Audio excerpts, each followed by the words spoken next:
Ganda naman yan. Bagong bahay mo yan? Break time muna tayo. Yung mga hindi tumubo, nilagyan ko ulit ng bago. Pare, kanina, ano ka? Karpentero, ngayon. Tingnan natin. Aba, ganda.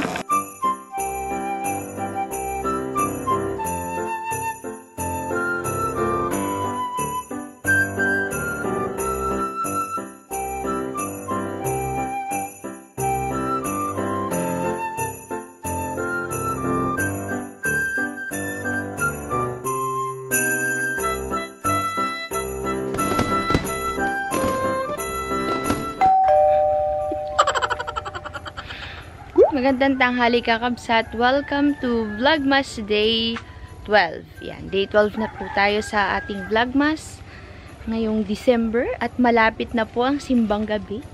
Ayan.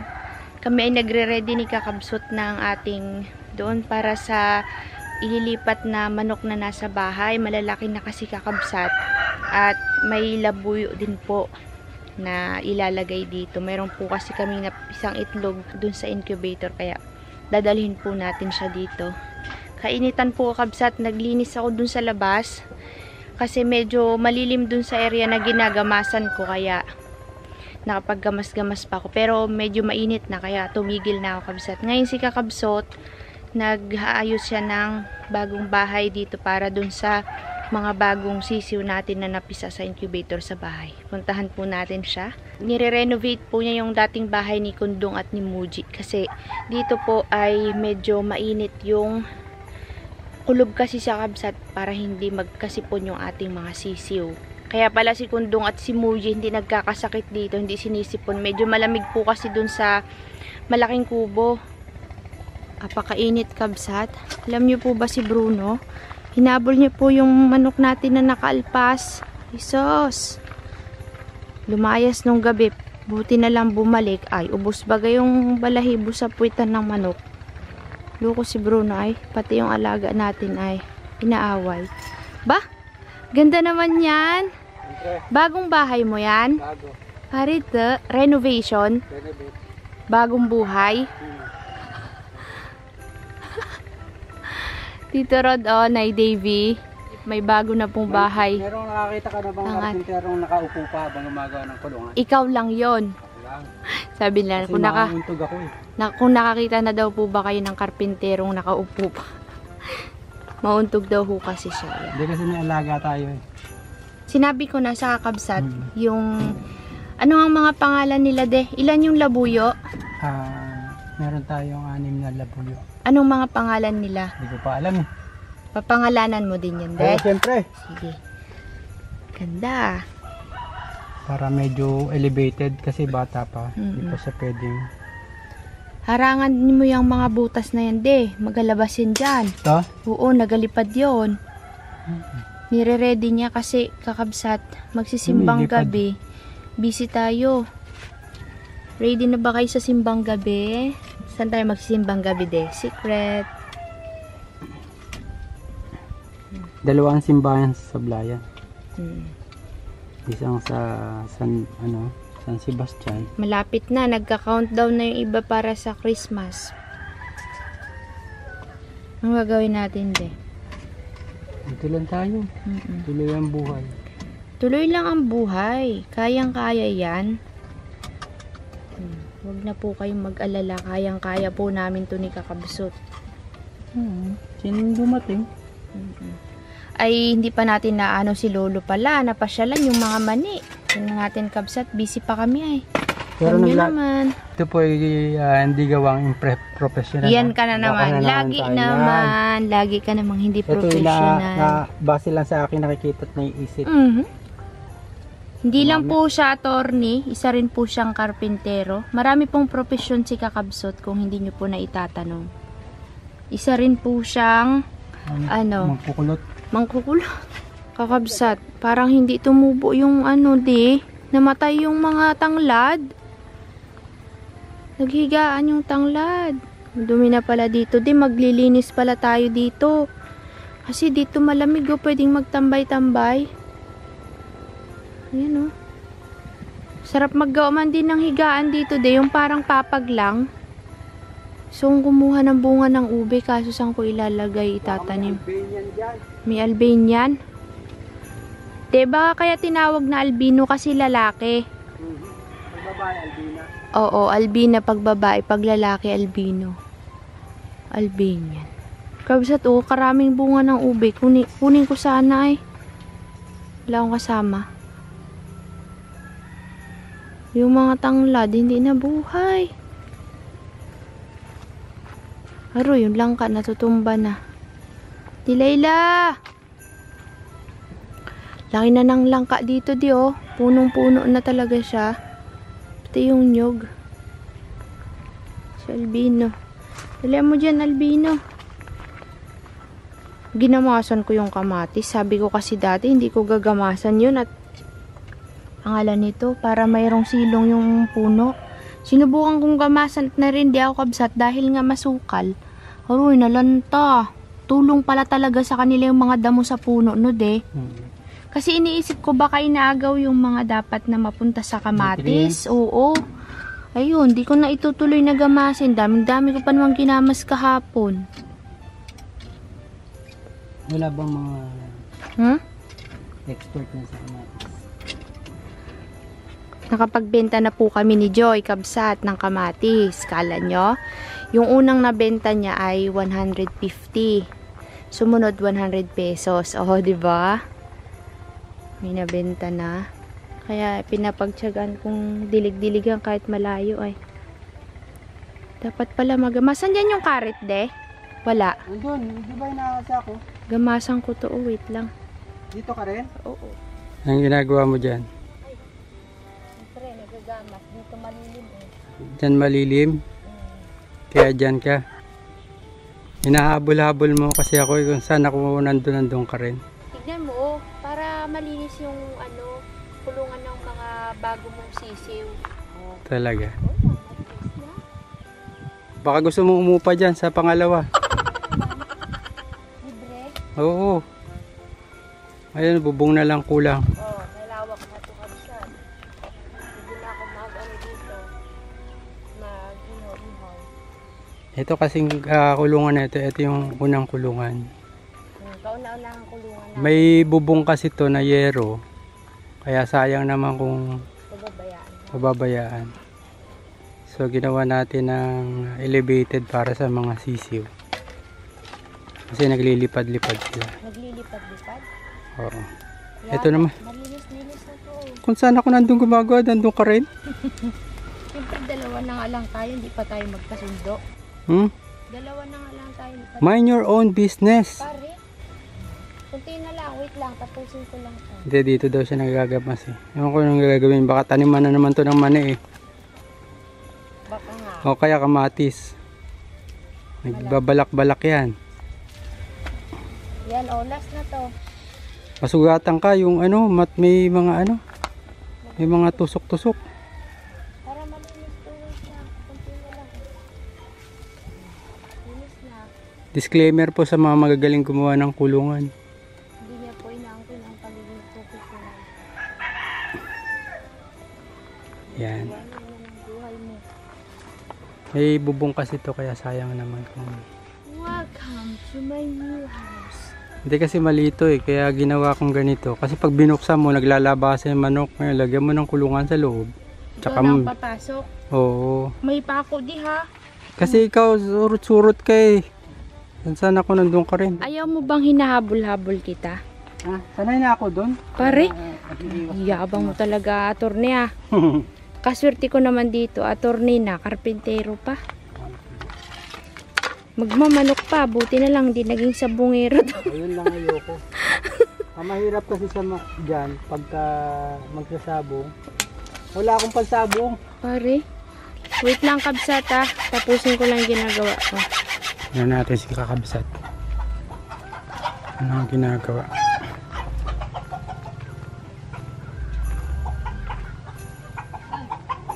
Break ka? Break time? Break time muna tayo. Hindi naman din. Magatanim mo dyan naman eh. Sa kamatis dito. Ay, lawak-lawak naman na yung nagamas dito naman. Tataniman ko kasi dito ng mani. Para kay Talaga? nanay. Yan yung gilid na yan. Sisiksik ko lang sa gilid-gilid. Kasi buhag-hag yung lupa dyan siya pa. Hindi, kasi hinihintay ko yung ano, sayang naman, namumunga pa. Hinihintay ko tumubo yung mga pinunla ko na. Hala, di may ibon kulay blue. Oo, yan yung nandadagit ng mga tilapia. Yan yung nahuli namin dati. Hinihintay kong tumubo yung pinunla ko kasi namumunga pa di Nagpunla kasi ako ng kamatis tsaka sili. Dito ko ilalagay yung kamatis. Bubunutin ko yan para madali lang magdilig kasi malapit sa puso. Tapos nandun naman, nagtubuan na yung mga turo. Malalaki na, ganyan na kalalaki. Yun. Sarap yan. Kung ba pinapakita sa kabsat kasi bungal-bungal pa hindi pa ayos. Ayan po yung aking pinaglalaanan ngayong araw na to. Yan. Para magamasan na at maikondisyon yung lupa. Lawak na. Maglilinis po sana kami ng sasakyan. Pinasok po kasi namin si Susie at lilinisin. Dahil ginawa po siyang blackboard. Sa sobrang alikabok na kabsat. May mga nagsulat. Mayroong pa nga sa likod I love Ricardo daw. Buti walang nagsulat ng I love kakabsot. Ayan kabsat. Kunti na lang naman to. Sisingitan ko ng mani yung tataniman ng kamatis sa mga pagitan para maging habong. Namumunga pa kasi siya, sayang. Medyo masakit na po yung kamay at matindi yung kapit ng damo sa lupa. Alam niyo yung ganitong klaseng damo baga kakabsat, yung gumagapang, mga ganyan siksik talaga yung yung lupa sa damo. Tapos, mayroon po kami ditong project ni Kakabsot. Si Kakabsot po yung nagtuloy nito nung naggamas ako dyan. Di ko kinaya kasi sobrang hirap. Siya po yung naglinis niyan. Tapos, tataniman ho natin yan ng kamatis din dito sa daanan ng tubig. Tapos, mais sa pagitan ng mga tanglad. Nilinis ko na rin ho ito, Kakabsot. O yan. Dami kong nagamas ngayong araw na to. At yan, gagamas ulit kami dun ni Kakabsot mamaya sa dulo para malinisan at magtatanim po tayo ng mais. Sayang, mabubulok na yung mais. Break time muna, Kabsat. Sobrang sakit sa kamay yung hilaban ng damo at saka yung puwersa sa karet. Sakit. Ito pa nga Ito ang hindi kaya na walang gloves. Kailangan mag-gloves kasi alam nyo kung bakit, Kabsat. Puro ganyan makahiya. Sakit ba ganyan? Pag yan, hawakan mo, lahat ng tinik, tusok sa kamay mo. Malalaki po kasi yung makahiya, tsaka yung tinik niya. Coffee break. Kakabsat, ginabi na po baga tayo. At di ko na napakita sa inyo yung ginagawa ko kanina. Tignan nyo naman, ang sarap ng tulog, Uy, busog na busog. Uy, Pel, anong ginagawa mo? Ay, si Delilah baga to? Ang gagawa mo dyan? Yan linis na po, Kakabsat Kikita nyo po ba yan? Madilim na, walang ilaw dito. Nagtanim ako dyan ng upo para gumapang sa bakod. Oy, may bago ka na namang hihigaan, Bruno, ha? Malinis na, Kabsat. Tignan nyo naman, Nilinis ko kanina yan. Tapos nagtanim ako ng mani dyan ni nanay para kay nanay. Hanggang doon, isang hilera po. Yan.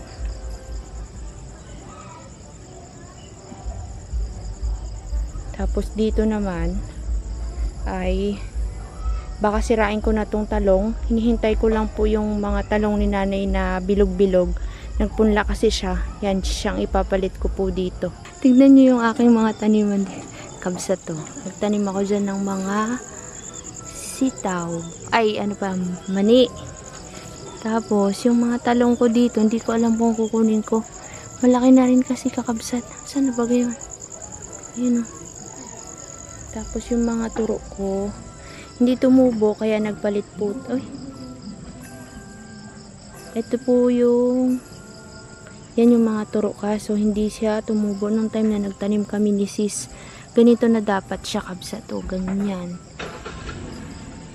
Yan, dapat ganyan na sila. Kaso lang, hindi tumubo yung iba. Kaya pinalitan ko po ng ng panibago. Yung mga hindi tumubo, nilagyan ko ulit ng bago. Ganyan na siya kalalaki. Sana yung iba? Namatay po yung iba. Karamihan namatay Yun lang yung iba na nabuhay. Ayun po, Kabsat. Tabunan natin ng konting lupa at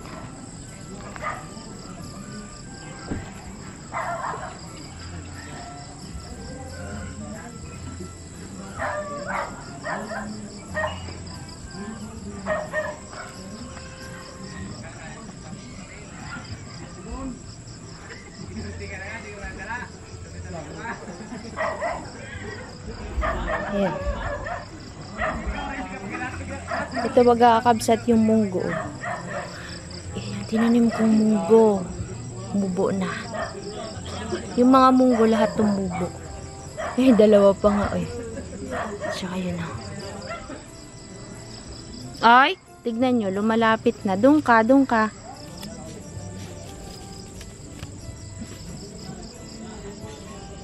Madali po talagang mabuhay ang munggo. Dami, nagdilig ako doon ng mga upo ay patola.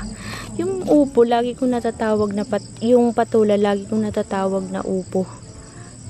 Nagdilig ako ng mga patola. Paano? Wala tayong upo, hindi nabuhay. Kabsat, kapag ka nagbibitak na ba yung lupa ng puno ng kamuting kahoy, may laman na bagay, nagabitak na baga oh. Pero parang ano pa lang to, wala pa nga 1 taon yan eh. Ilang buwan pa lang yan. 'Di ba 7 months ang mga ano ng lilinis po siya ng sakya. Saan de? Ito na lang. Yan. Pwede na? Pare, kanina, ano ka? Karpentero, ngayon, car wash ka. Lahat na. Pag gusto nyo pong magpalinis ng sasakyan, gagasgasin niya po yan kasi tignan nyo yung tabo nandun sa taas po na. Ay, salamat, naligo din si Susie Bells. Ginawang blackboard. Kapal na daw kasi ng ano, alikabok, de kailangan na daw linisin. Sinabon mo? Hindi ako sabunin. Ayaw mo sabunin? Tama na po, sige. Alikabok kasi dito, kabsat. Lugi ang linis mo dito. Kasi isang araw magpalinis ka. Bukas madumi na. Ano ngayon yung panlinis mo, yung pressure washer? I-pressure washer natin next time. Tapos lagyan nating sabon. Ganyan na mabilis paglinis. Ha?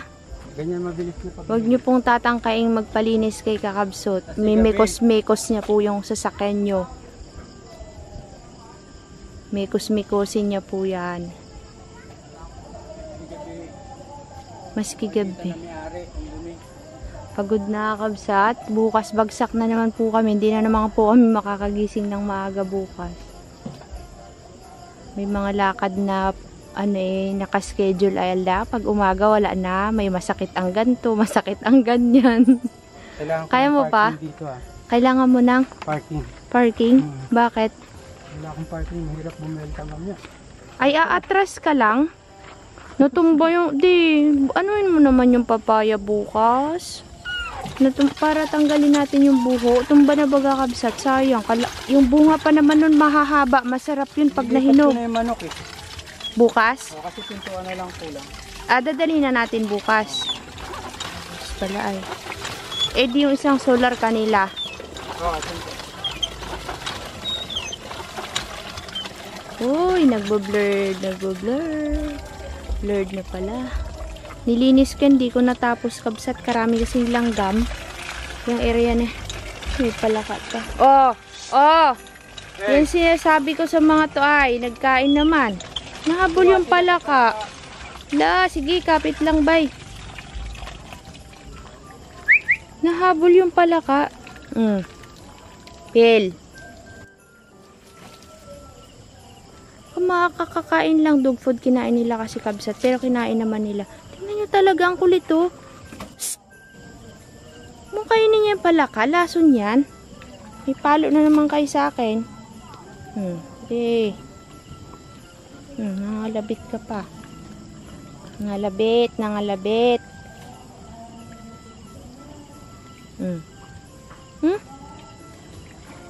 May sipa pa oh. Hala. Pasikat si Delilah ay.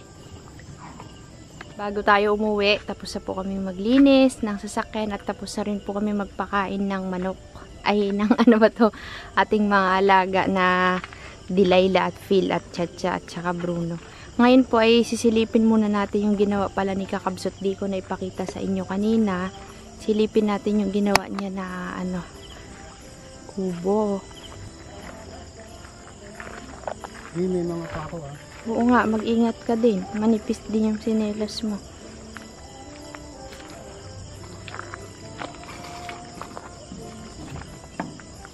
natin. Aba, ganda ah.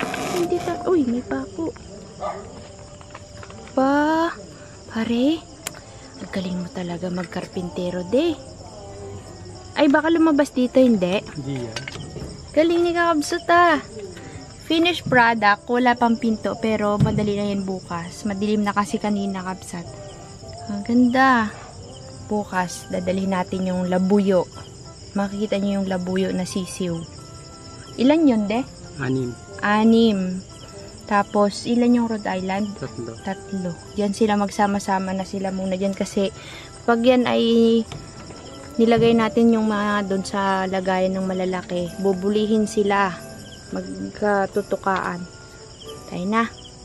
Ganyan na lang po yung ating vlog. Maraming salamat po sa panonood. Sana nag-enjoy kayo sa ating video ngayong araw na ito at magkita-kita po ulit tayo sa ating susunod na vlog. Bye, Kabsat. Love you all. Bye. Bye. Yung ano? Pako pa. Ay, ano ilalagay mo dito sa kabila, itik? Hindi na natuloy yung itik. Wala pa kasi kaming lalagyan, Kabsat. Ay, masaya pa rin naman yung farm na. Bakit ito, de? Tinanggal mo? Ako na. Buro-buro.